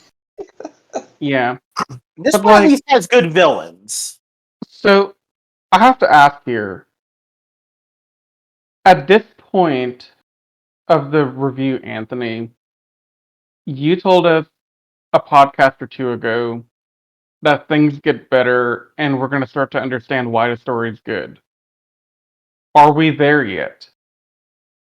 We're close, but we're not quite there yet. So, Okay. so everything hinges on the finale arc for you. Yes, pretty much. Okay. Okay. I mean, I've been here before. I mean, we've been Shinkenger, here of course. before in the last Yeah. 6 months with Sinkenzer, Yeah. but the problem I have. Shinkenger wasn't like this up to the end. Well, So, the problem with us with Sinkenzer was we had one character who I couldn't understand, and that was Takaru. yeah. The other characters were fine; they were all fantastic. But here we have Sallow, yellow and blue. We have a decently fleshed out purple and white, and the villains are pretty good for the most part. Though I'm starting to get bugged by one of them a little bit. Um, so it's just I'm hoping Anthony is correct that we'll get more like meat and something to make me go, oh wow, this is actually pretty cool.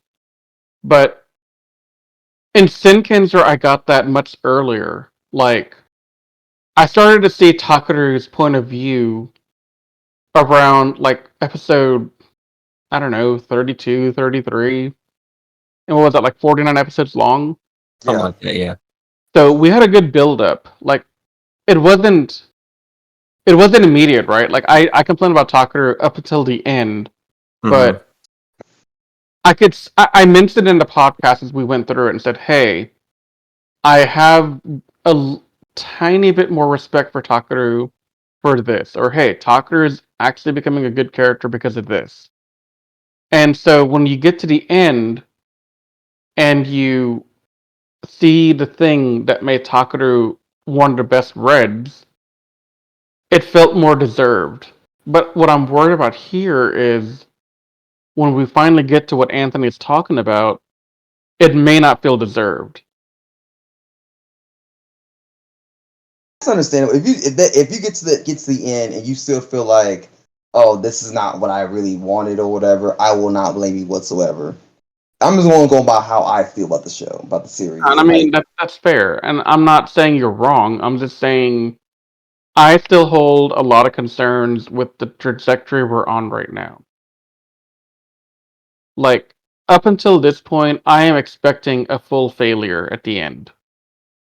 Like I'm expecting this to end on a whimper. It won't end in an epic thing that'll make me excited or make me change my mind on the entire season or anything. It'll just end on a whimper. And I'm saying all this so that if I am surprised next time, we have something to look back at. Yeah, I'm not expecting it to flip the season to like a top 5 Sentai ever thing. I just want it to kind of bring some things full circle and salvage it for me.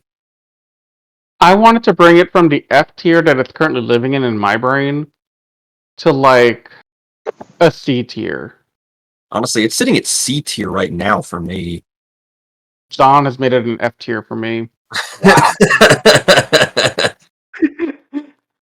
What do we want to give less than 40, guys? um, If we're going eh, just on less than 40, go ahead, Patrick. I'm just it's like a 5 or something. Yeah, I'll Like, give it 5.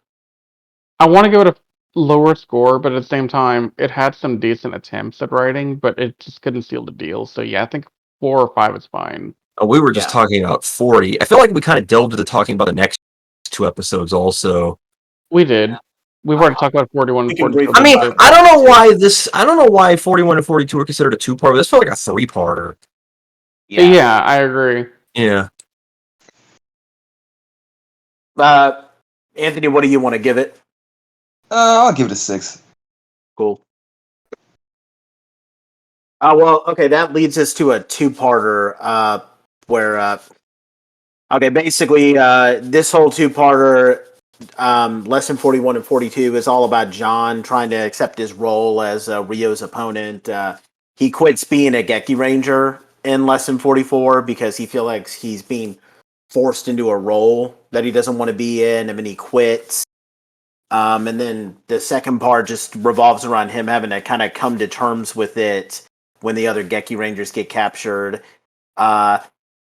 He does come to terms, though. He accepts his role when he finds a locket with Don that was left by Don because it was an island where Dan's home village was, and he finds a locket with a picture of him and his family, and he realizes that Don did actually love him, and because he feels like his dad forced him into something that didn't actually care about him, so he finds this new motivation to fight and helps the Gekirangers.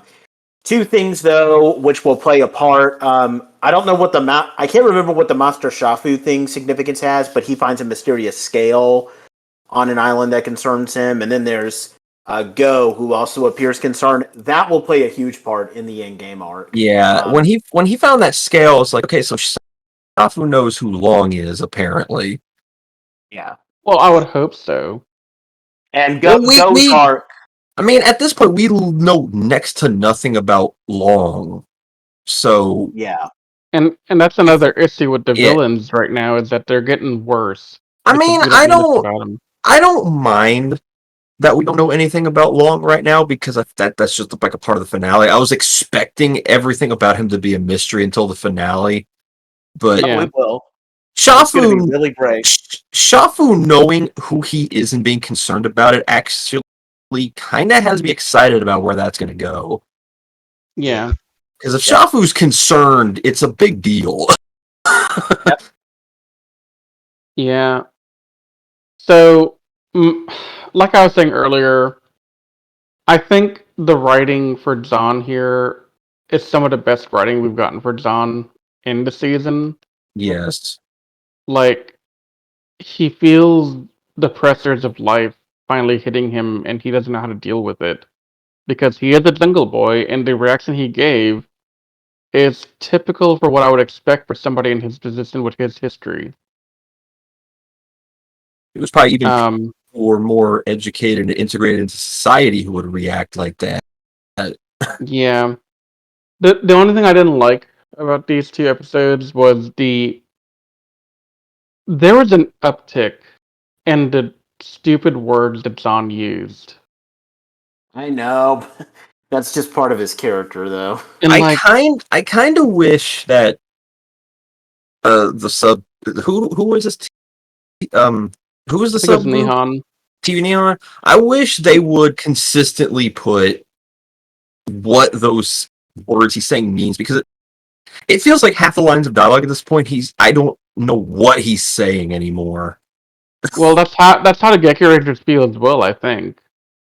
I guess that was the point, but like, it doesn't help me because at one point I was like, wait, are you happy, scared, excited, hungry? Are you fighting because you're angry?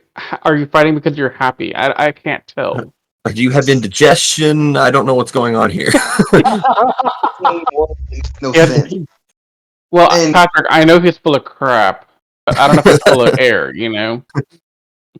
And see, okay, my issue with John when I'm viewing this very differently from you guys are, and I understand that, but it's just the fact that he decides to up and quit right when stuff is about to go down and it's getting real serious, and it's like, dude, if you quitting is not an option Like lives are at stake. If you do not do this and fight with them, people are going to die. I Like mean, in I in mean, look his at his in his character. in his defense, though, if you've ever been put under so much pressure that you just break, it and I literally get won't. that. It literally won't. Because I've actually been in that position before, and it doesn't matter how big the situation is. You won't want anything to do with it. I've been in his shoes before, Yeah.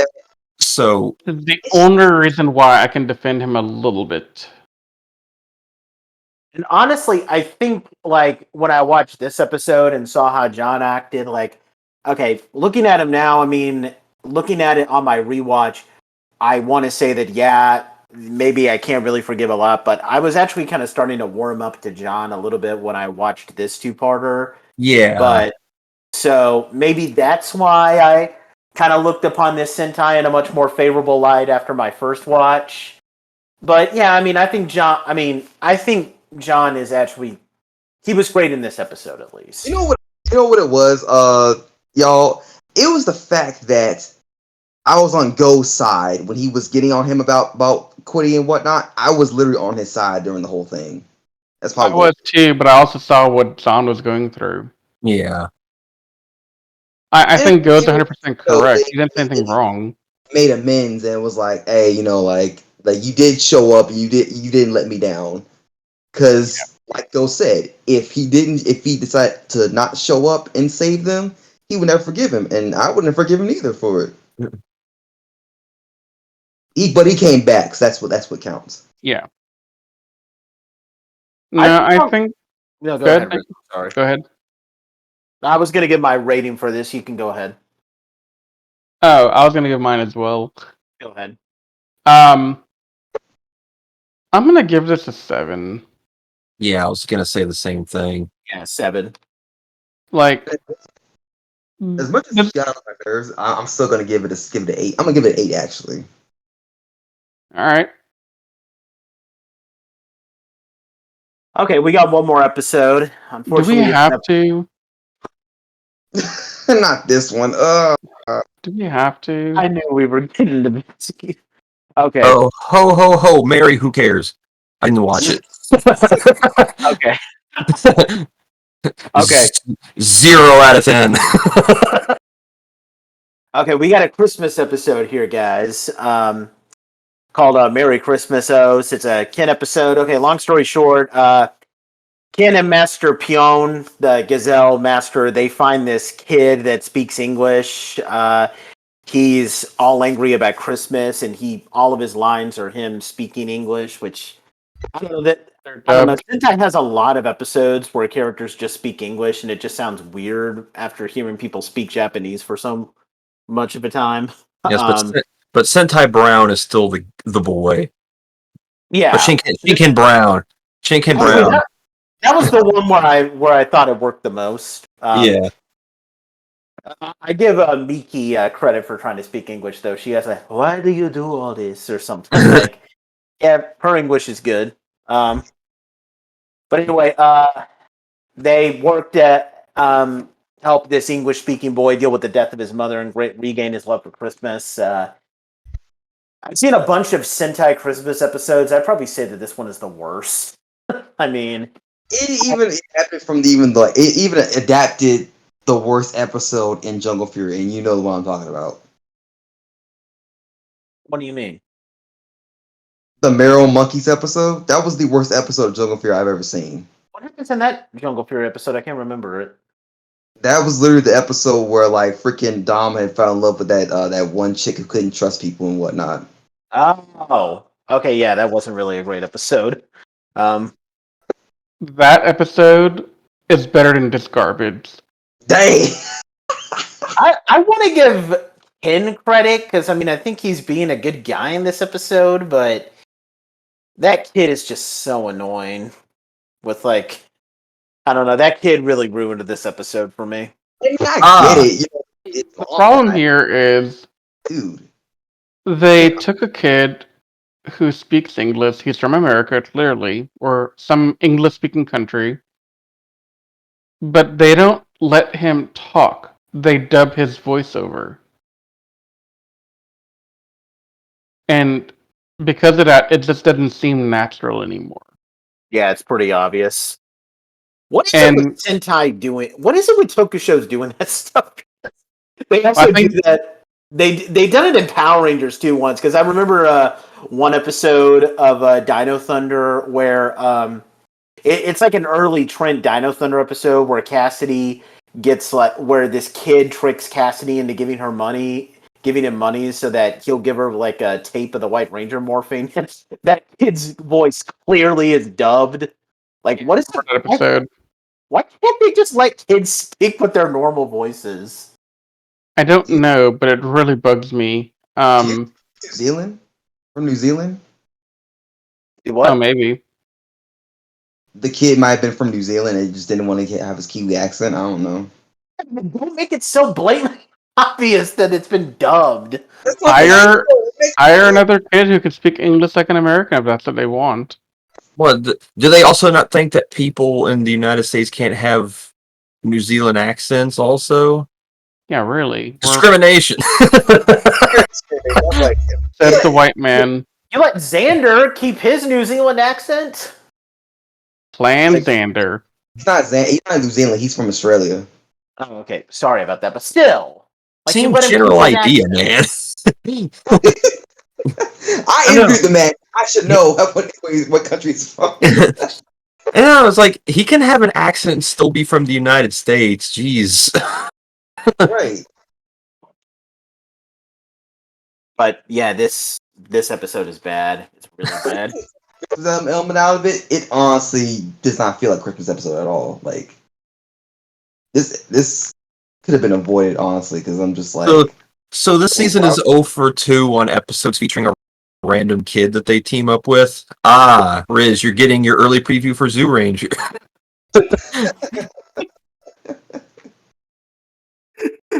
That's so true. Okay, So at this point, I feel like I have to drag Zoo Ranger through the mud at least once per episode. I don't blame you. I'm ready to just defend the crap out of it and tell you why it's good later. Yeah, I'm gonna enjoy watching you struggle to do so. I'll reserve the right to be neutral. Like I said, I don't hate Jew Ranger as much as Patrick, but I also don't love it. I don't like it. I think it could be better. My score here is a 0 out of 10. 1 for me. I don't want to give zeros. I don't want to be mean, so I'll just give 1. Well, I didn't watch it, so I literally have no saying on it, so I'm giving it a 0. I'm giving it a negative because it pissed me off. Yeah. Well, that's not a 0. Right. Normally, this is when we kind of go into a bit of analysis, but I think we've kind of covered it a lot with like our tangents, where we agree that like there's really horrible pacing in this season. Mm-hmm. You guys want to give any more thoughts on how the plot is expanded in these last couple of episodes, or do you think we've covered it well? Pretty well. The only thing I'm going to reiterate here is these writers love their villains and don't like their Ranger cast, and they don't know how to write a story. Yeah. Okay, Toei, can you just do us all a favor and never let Michiko Yokote be the head writer of another Sentai? Oh wait, you're going to do that with Ghost Age, aren't you? Damn it! Crap. The only other thing I want to add is who is the guy that Long brought with him? Not Sugu, but the other guy. Sanyo. Sanyo. I like him because he ends every sentence with yo. Yeah. I don't know. Every time he talks, I laugh. I find it funny. You and I both. I can't take him seriously. When we talk about the villains, okay, we don't really have to talk about Long because we still don't really know much about him, though we will have a lot to talk about in the next video. Podcast, I'm sorry. What do we think, this is the last time we've seen them, Do you guys think the Kenma were good villains? Maku, Kata, I Raikushi? like them more than their Jungle Fury counterparts. Because they were probably my least favorite part of Jungle Fury. Because they were so erratic and had no consistency to them. In here, I loved their role in this season. Genuinely. I honestly still think the Kenma should have been around for the endgame arc instead of where they were. I feel more of a threat factor from the Kenma than I do from Long and his group. I will reserve judgment Like, on the that finale until arc. I'll reserve judgment on that until I see the full ending. But I don't know. I think that was a good time to get rid of them. But I don't know. I could change my That was mind. a good time to end the season. I'll reserve judgment. I want to finish the season first, and then I might agree with you. Who knows? Who knows? Maybe I'll disagree with me. I was wrong the whole time. I guess that kind of question to ask Riz and Patrick now is, I think you guys have both agreed that Rio and Melee are like the best parts of this. Do you still think that? Like, do you guys still like Rio and Melee after these last few episodes? I think Riz probably won't agree with me on this. I do like them a lot still, but I think Go and Ken has made the actual core team a lot more bearable. Why would I disagree with you telling the truth? I don't know. You hate John so much, I thought you'd find a way to twist that. They know they all suck still. No, I have the opposite opinion now. I don't like Ryu and Melee as much anymore.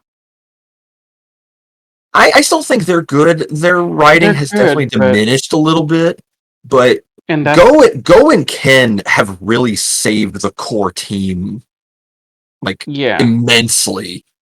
So here's my problem with Ryu and Melee. Mainly my problem with Ryu right now.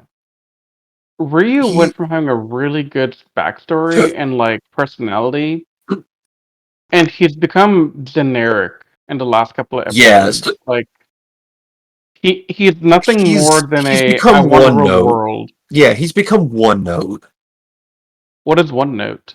Meaning he's got one personality, one goal, he's just one thing repeated over and over again. Like there's no variety to his there's no variety to what he says or does or anything.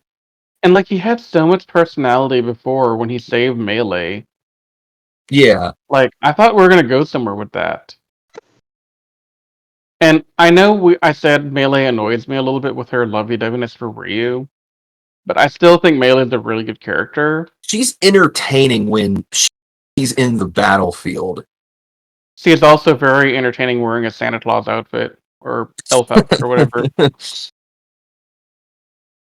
I'm just gonna throw it out there as one of the single guys on the podcast. Like if they toned her affection back, she'd be the best character in this show. Hands down. And she was until like this podcast segment.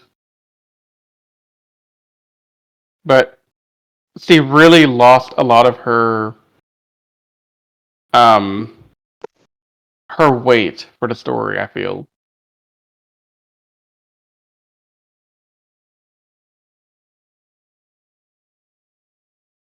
Yeah, I can see that, although I think you guys will think that they rebound after the finale arc. Oh, I'm anticipating it because if it's anything like Jungle Fury, they're going to flip sides. I kind of see that coming from a mile away. I just want to see how it's done. Because Melee, one of the things I like about her is that we talked about this in the episode where her and Ken got into their scuffle with his sister involved. She's not completely evil. And I want to see how she finally says screw this and moves on and jumps ship. Yeah. Do you want to add anything, Anthony, on what we've been talking about? Nah, I like I said my piece. Cool. We really have to talk about the other. I mean, I guess like with the Gekirangers, like I mean, John has a big revelation, but I think we kind of went into depth with that. Um, Anything else you guys want to give on the other four Gekirangers? I mean, Briz and Patrick have already said that like Go and Ken are like carrying this team on their back. But what do you guys think? I still don't know anything about Ron and Retsu. Yeah. I Retsu's still have had no. Retsu's had more moments, mostly because of Go, but But nothing Ron. for him. It's all for Go. I mean, we still saw how a little bit of him as a kid and how he was before, which is better than nothing. But But that's to elevate Go's Ron, perspective on we've Retsu. had like 3 lines of dialogue that explain something about her. Like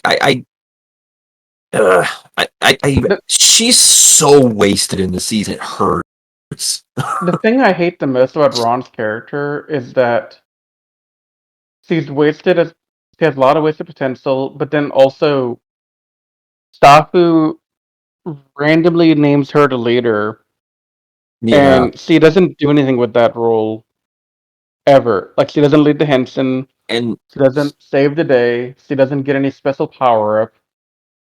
She's literally just there it, to it, it have the hurts, title. and I don't I hate comparing Sentais to their counterparts, but I feel like it's only the best way I can get across some points, especially when Ron's counterpart is one of, if not my favorite, Yellow Ranger and Power Rangers. Yep. Because Lily is an amazing character, and for me to see her Sentai counterpart just be so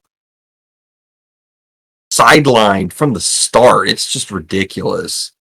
And I've said this before. I've said this like 5 times already. You had 3 characters. It's not hard to develop 3 characters. It's a lot less people to focus on. The fact that Retsu and Ron got so, ignored is just ridiculous. And that's the biggest reason why John has ruined Gekiranger for me. Because honestly, I think Retsu and Ron had a lot to offer us. Yes. There's so much we could have gotten from Retsu about his art, his personality, his interests outside of here. Maybe see what happened to him for him to go from the shy kid to the confident Yeah. Retsu we see here. And And we learned that Ron was from a pretty high class family herself, but that's it. That's all we know. That's literally all we know. There's more well, to it, we don't really right? even know that. No, because we don't even know that she's from a high class family.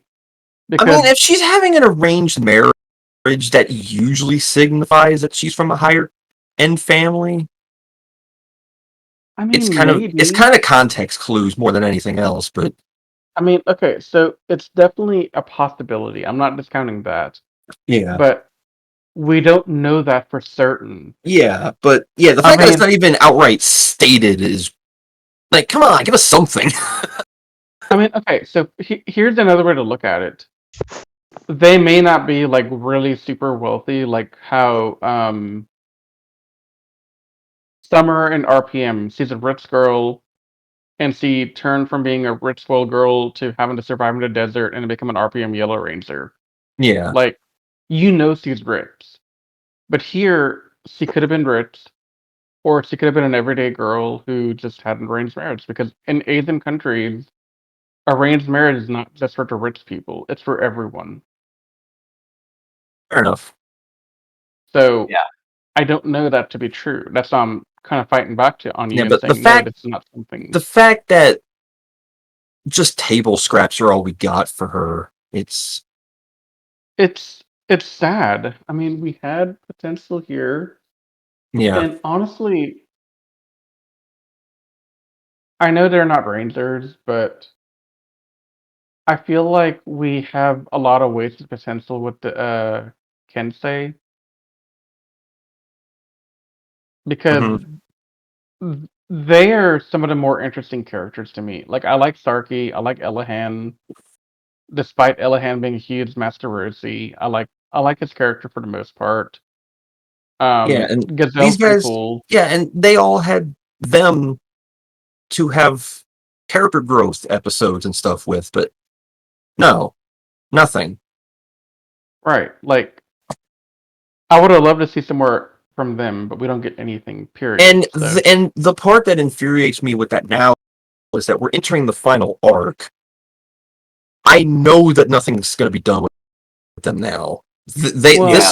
This is their and last chance to do anything with these two characters, and that's it. and that's why I said on the Ron Filler episode, this is too little too late. Yeah, Because to go 36 episodes with nothing and then drop us a little bomb and then walk off and not do anything with it again, I mean, it's wasted potential at this point. that's kind of the theme of this season. Really, The theme is John needs to go away. cool ideas, cool concept for characters, but it's just entirely mishandled. But It again, is. an ending. I've said this before. An ending can save a season, so I'm curious to see how this all wraps up. Yeah, but I will say an ending can save a season only if there's a little bit of build up prior to the end arc. Oh, I mean, from your and I perspective, we don't know if that's happened or not. so, Right. And so so yeah.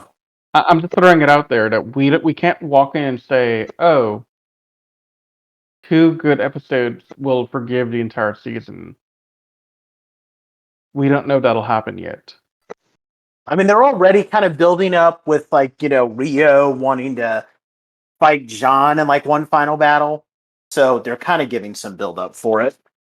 Yeah. Build up for that, but like there has to be something really big to turn the season around for us, you know? Something with John and his father is going to happen. There's going to be a big revelation. It's going to make Rio and Melee like They're gonna become decent people. they're going to make them shake and maybe jump sides. There's something about Long that we don't know yet. Like there's a lot that they can do to make the season worth it in the long run. Long So Long is the distant nephew, twice removed of Radagast from Jetman. right again. I think you guys will be pretty impressed with Long in the in-game arc. I hope so. You think so, Anthony? Yeah. Do we want to add anything else, guys? Nope. I'm good. Because I'm curious enough. Whenever we get done here, I'm going to sit down and watch the rest of the episode because I want to see how this ends now. Anthony, I'm in you want your to add boat. anything? No, I'm good. All right. That's- Well, guys, once again, we are entering the final arc of a Sentai. Next time, we are going to be taking a look at lessons 44 through 49, which will cover the Gekiranger in-game arc. After which, we will do a versus special where we compare Gekiranger to Jungle Fury, although I do think that's good. Unlike the last one where it was kind of close, I think that's actually going to be a bigger bloodbath than I originally thought. But with that being said, after that, we will actually be stepping away from Sentai briefly to review an older Toku series called Gridman, 39 episodes. Then we'll move back to Sentai again when we do Gekiranger. We've been taking Yes. jabs at Gekiranger this whole time, so we're going to be finally. That's going to be a fun series to do. But until that time, guys, we are Toku Secrets. We thank you so much for listening to our podcast. If you're watching this on YouTube, please like this video and subscribe to our channel if you're not already subscribed. We're also going to give a shout out to those who listen to us on iTunes and Spotify. If you are watching this on YouTube, please, of course, leave some comments down below on your thoughts and what you'd like for us to review. And we promise that we'll get to whatever you recommend. With that being said, also check us out at animesecrets.org. Check out our social media pages on Twitter, Facebook, Instagram. Once again, we thank you so much for taking the time to listen to our podcast. We love each and every one of you guys who take the time to listen to us. And we will see you guys next time when we wrap up Gekiranger. But until that time, we'll see you later.